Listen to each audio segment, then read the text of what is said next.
Pada akhir tahun 1944, Jepang terdesak oleh sekutu. Karena merasa keberadaannya terancam, maka Jepang memberikan janji kemerdekaan kepada Indonesia. Sebagai tindak lanjut janji tersebut, maka dibentuklah BPUPKI atau Dokuritsu Junbiko Sakai pada tanggal 1 Maret 1945 oleh Letnan Jenderal Kumakichi Harada yang bertujuan untuk mempelajari dan menyelidiki hal-hal penting yang berkaitan dengan pembentukan negara Indonesia merdeka.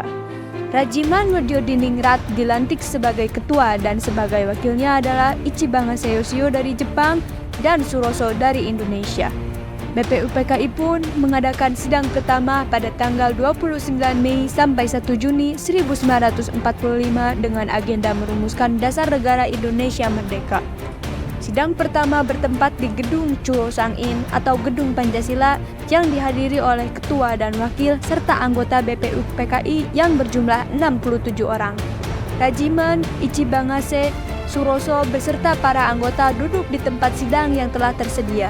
Rajiman pun selaku ketua membuka sidang BPUPKI.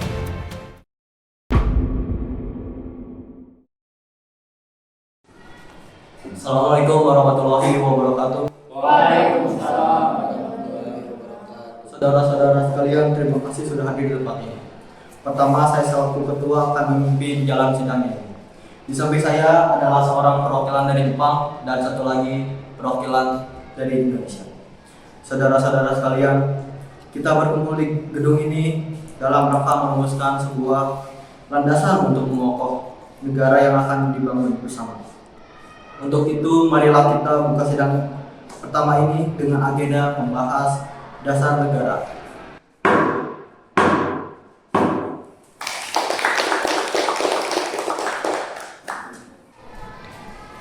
Selanjutnya, silakan kepada anggota yang lainnya untuk menyampaikan gagasannya.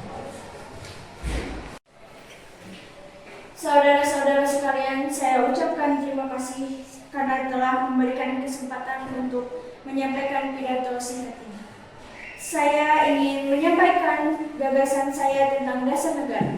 Adapun rumusan dasar negara yang saya usulkan yaitu 1. Pri kebangsaan, 2. Pri kemanusiaan, 3. Pri ketuhanan, 4. Pri kerakyatan, dan 5. Kesejahteraan rakyat. Mengapa saya mengatakan seperti ini?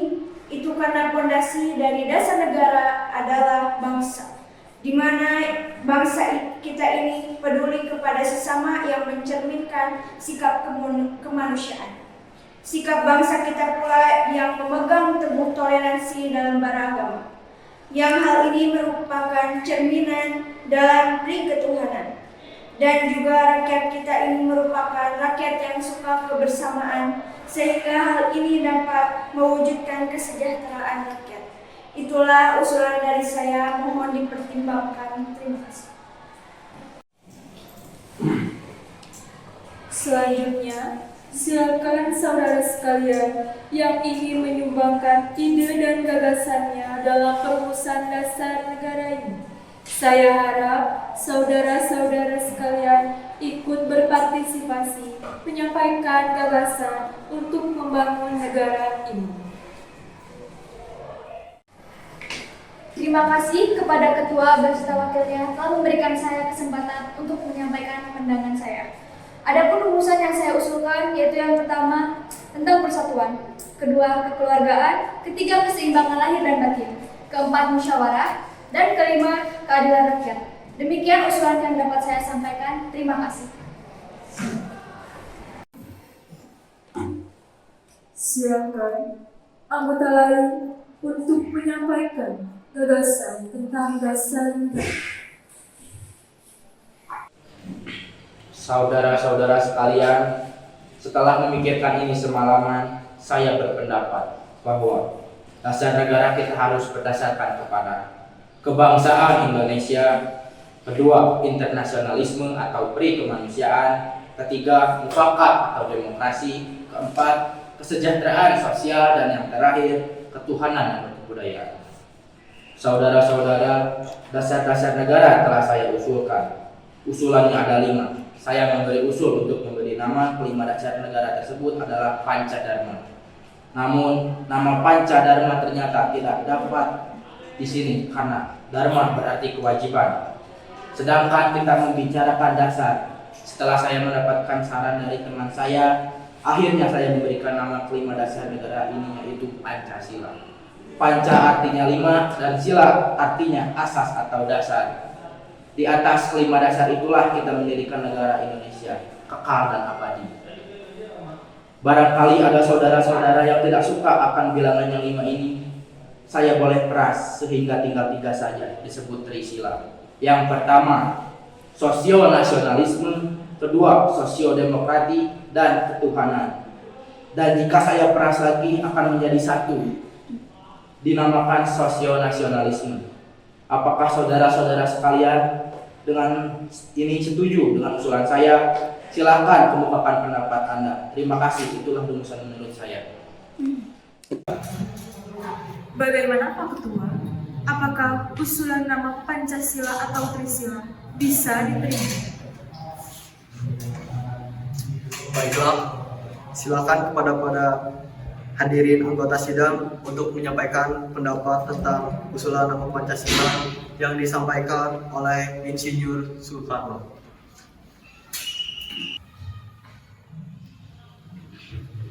Saya selaku perwakilan dari para anggota sidang menyatakan setuju dengan nama Pancasila yang disampaikan oleh Pak Insinyur Soekarno. Baiklah, ternyata para anggota sepakat untuk menyetujui pemberian nama dasar negara yang disampaikan oleh Pak Insinyur Soekarno, yaitu Pancasila.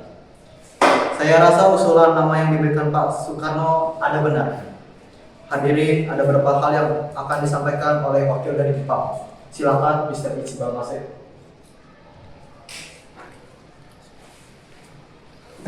Ayo gozaimasu.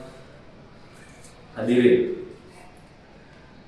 saya menyaksikan jalannya sidang dari awal sampai akhir dan menyimak beberapa usulan yang telah disampaikan oleh para anggota sidang. Saya hanya ingin menyampaikan setuju dengan hasil rumusan tersebut yang selanjutnya akan dipertegas lagi oleh ketua sidang. Hanya itu saja yang saya dapat katakan. Arigatou gozaimasu. Terima kasih kepada Mr. Ichiban Mase yang telah menyampaikan sambutan dari perwakilan Jepang. Saudara-saudara sekalian, kita sudah menyimak bagaimana pandangan tentang dasar negara yang telah disampaikan oleh Mr. Muhammad Yamin, Dr. Soekarno, dan Insinyur Soekarno. Nama dasar negara pun sudah kita sepakati, yaitu Pancasila. Namun mengenai rumusan resmi dasar negara Pancasila tersebut akan dibahas lebih lanjut oleh panitia 9. Dengan demikian, sidang BPU PKI dengan agenda rumusan dasar negara kita akhiri sampai sini.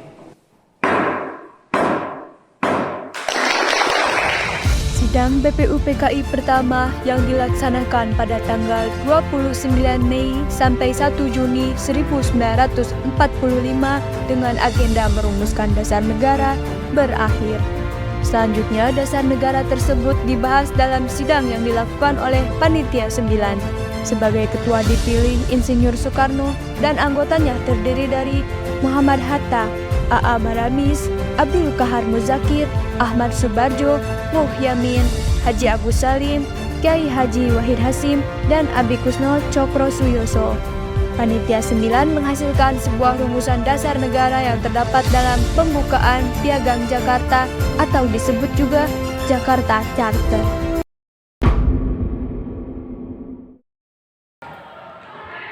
Baiklah saudara-saudara, saya akan menyampaikan hasil rumusan dasar negara atau yang disebut dengan nama Jakarta Charter atau Piagam Jakarta. Yakni yang pertama, ketuhanan dengan kewajiban menjalankan syariat Islam bagi pemeluk-pemeluknya. Yang kedua, kemanusiaan yang adil dan beradab. Yang ketiga, persatuan Indonesia. Yang keempat, kerakyatan yang dipimpin oleh hikmat kebijaksanaan dalam permusyawaratan perwakilan. Yang kelima, keadilan sosial bagi seluruh rakyat Indonesia. Terima kasih. Mendengar apa yang disampaikan oleh Insinyur Soekarno, para golongan nasionalis tidak setuju Akhirnya terjadilah perdebatan. Saya Alexander Maramis sebagai perwakilan dari kaum non-muslim. Saya tidak setuju dengan sila pertama yang berbunyi ketuhanan dengan menjalankan syariat-syariat Islam bagi pemeluknya. Kami tidak setuju dengan itu. Pokoknya kami tidak setuju dengan itu. Jika terjadi perdebatan seperti ini, lebih baiknya kita ubah aja sila pertama agar ada toleransi antar umat beragama, karena ini tercakup keseluruhan agama di Indonesia. Baiklah saudara-saudara, harap tenang terlebih dahulu. Hal ini kita bisa selesaikan dengan cara yang damai. Karena saya juga mendengar bahwa rakyat Indonesia bagian timur ingin melepaskan diri dari Indonesia apabila sila pertama tidak diubah. Akan tetapi kita tetap ikut saran Insinyur Soekarno selaku ketua.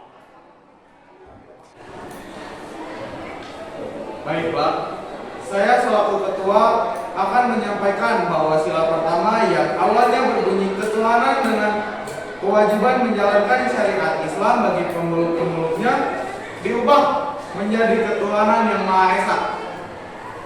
Akhirnya semua anggota setuju apa yang disampaikan oleh Insinyur Soekarno. Sidang kedua BPUPKI pun dimulai pada tanggal 10 Juli 1945 sampai 17 Juli 1945.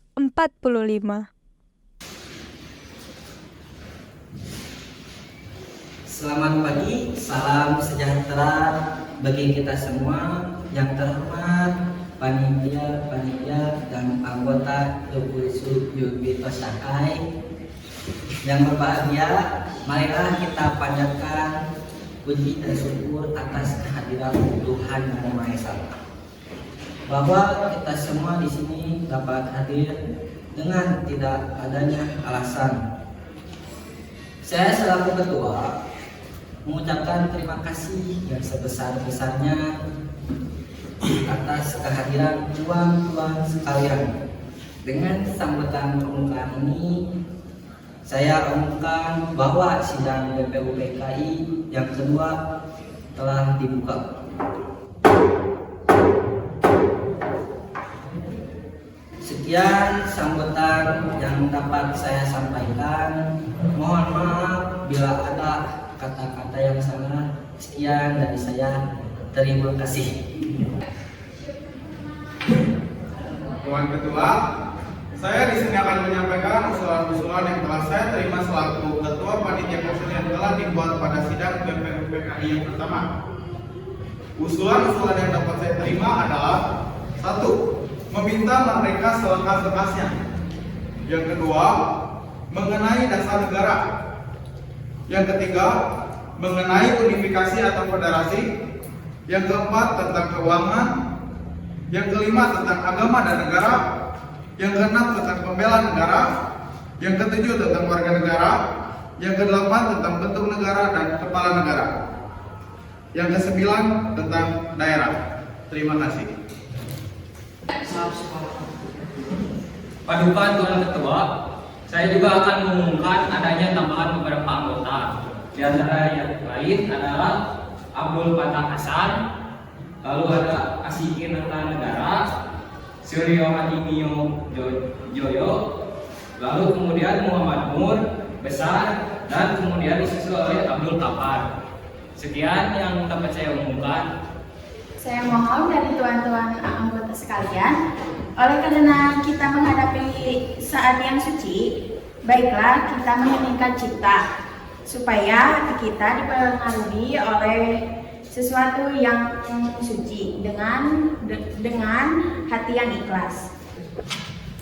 Usul itu kita turuti dan saya minta marilah kita mengheningkan cipta supaya mendapatkan pikiran yang suci dan murni dalam pemilihan. Mengheningkan cipta dimulai.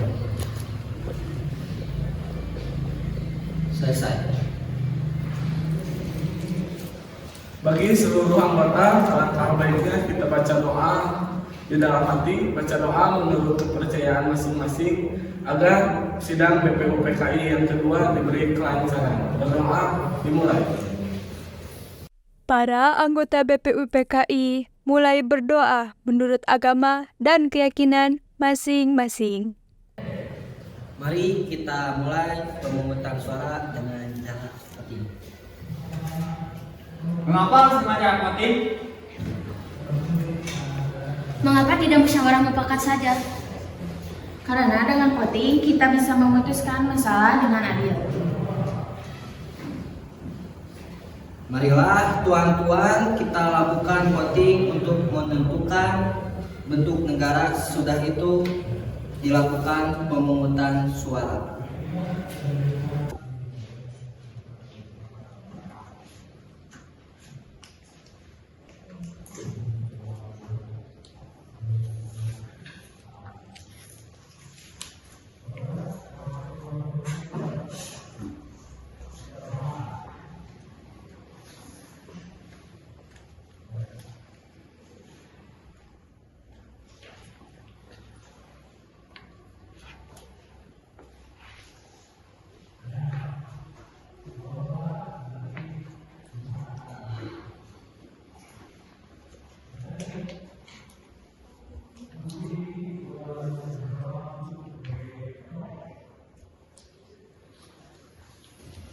Tuan Ketua, kami sudah mengetahui bahwa ada 64 sistem. Yang memilih Republik ada 55, kerajaan 6, dan yang lainnya ada 2, serta belangko ada 1. Saya mengucapkan terima kasih atas pekerjaan komisi anggota sekalian sudah mendengar bahwa telah dipilih oleh sidang Dogoresu Jobi Chosakai yang kedua kali ini yang melahirkan 64 step ialah yang 55 republik, 6 kerajaan, 1 belangko, dan 2 lain-lain. Jadi semuanya ada 64, sudah ada ketetapan dalam waktu ini. Nanti kita membuat pelaporan yang sejelas-jelasnya. Jadi, putusan panitia itu republik. Sudah sekarang republik yang dipilih dengan suara terbanyak. Sekarang saya minta beristirahat. Semangat nasionalisme dan patriotisme terlihat sangat nyata dalam perbincangan dalam sidang BPUPKI tanggal 10 dan 11 Juli 1945 ketika membahas masalah wilayah negara. Semangat tersebut antara lain dikemukakan oleh beberapa tokoh berikut ini. Maka apabila bangsa Indonesia pada masa ini mempunyai ketinggian kehendak dan kemauan, hendaklah sanggup pula mengakui bahwa tanah Melayu itu sebagian dari tanah air.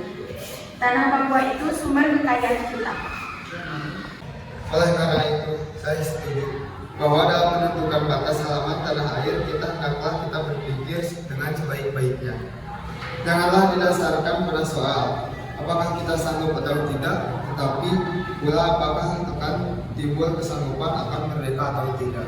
Soal lain pula berhubungan dengan tanah Papua. Memang hal ini dalam ilmu pengetahuan, etnologi, bahasa, geografi ada yang menyebutkan bahwa Pulau Papua tidak masuk tanah Indonesia. Tetapi paham ini hanyalah dilahirkan oleh orang-orang yang mengarang buku yang bersangkutan. Tetapi ada juga paham-paham yang mengatakan bahwa seluruh Papua masuk Indonesia. Perkataan Indonesia dibuat oleh orang yang mempunyai paham yang mengatakan bahwa Indonesia melingkungi daerah Malaya dan Polinesia. Jadi, dengan sendirinya pada waktu perkataan Indonesia lahir dimaksudkan bahwa tanah Papua masuk dalam daerah Indonesia. Dalam ilmu strategi, alangkah besar bagi keduanya untuk menjaga sisi masing-masing. Artinya, kalau kita melihat batas kita di timur, ke Pulau Timur, saya setuju sekali dengan anggota yang terhormat, Mohyamin, yaitu agar pulau itu dimasukkan dalam lingkungan kita, terletak Indonesia Baru. Begitu pula Borneo Utara, di mana terletak Sarawak, dan juga negara Papua bukanlah kita meminta, tetapi hal itu beralaskan kebangsaan. Jika peperangan sudah berakhir dan kemenangan akhir telah tercapai, kita dapat melengkapkan aturan-aturan itu menjadi aturan-aturan yang sesuai dengan keadaan pada zaman itu. Dengan permintaan Indonesia merdeka ialah seluas Indonesia Belanda dahulu. Bagaimana jika kita menambah Malaya?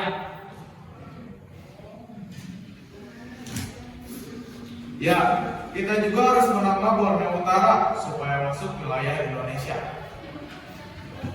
Saya akan menambahkan Papua supaya masuk ke dalam wilayah Indonesia. Kami bertiga mengusulkan untuk pulau-pulau sekitarnya dapat dimasukkan ke dalam wilayah Indonesia.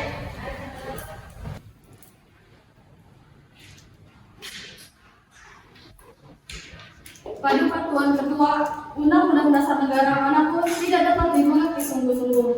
Maksudnya, Undang-Undang Dasar dari suatu negara. Kita harus mempelajari juga bagaimana terjadinya teks itu, harus diketahui keterangan-keterangannya, dan juga harus diketahui dalam suasana apa teks itu dibuat. Dengan demikian, kita mengerti apa maksudnya. Undang-undang yang kita pelajari, aliran pikiran apa yang menjadi dasar undang-undang itu. Oleh karena itu, segala pembicaraan dalam sidang ini yang mengenai rancangan-rancangan undang-undang dasar ini sangat penting. Oleh karena segala pembicaraan di sini menjadi material, menjadi bahan historis, bahan interpretasi untuk menerangkan apa maksudnya undang-undang dasar ini. Terima kasih. Baiklah, terima kasih buat para panitia-panitia dan anggota Dokoritsu Junbicho Sakai. Dengan ini sidang BPUPKI yang kedua telah ditutup.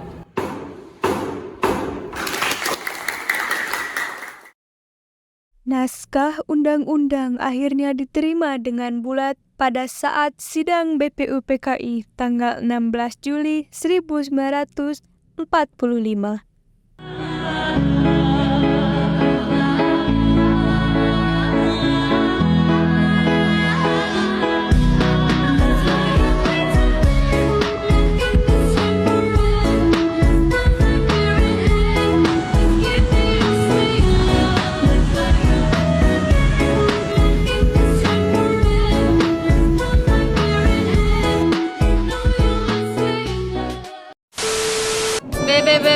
Penampakan bejai.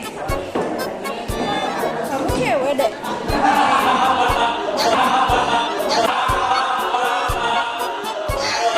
Dek, kamu cewek BTS. Dek. Iya, aku cewek. Cewek, cuman di sini jadi cowok.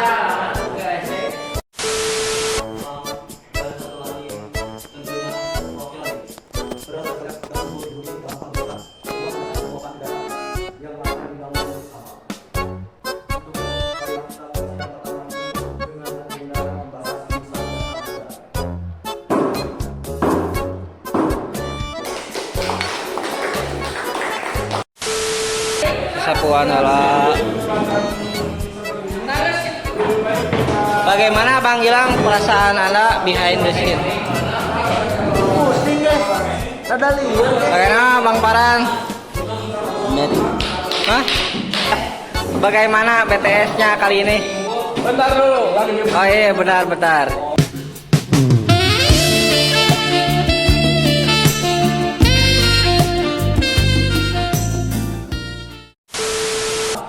Ada juga Viola, ada juga Erlina, ada juga ini Bang Haris. Kamu di sini jadi apa? Jadi Soekarno. Oke.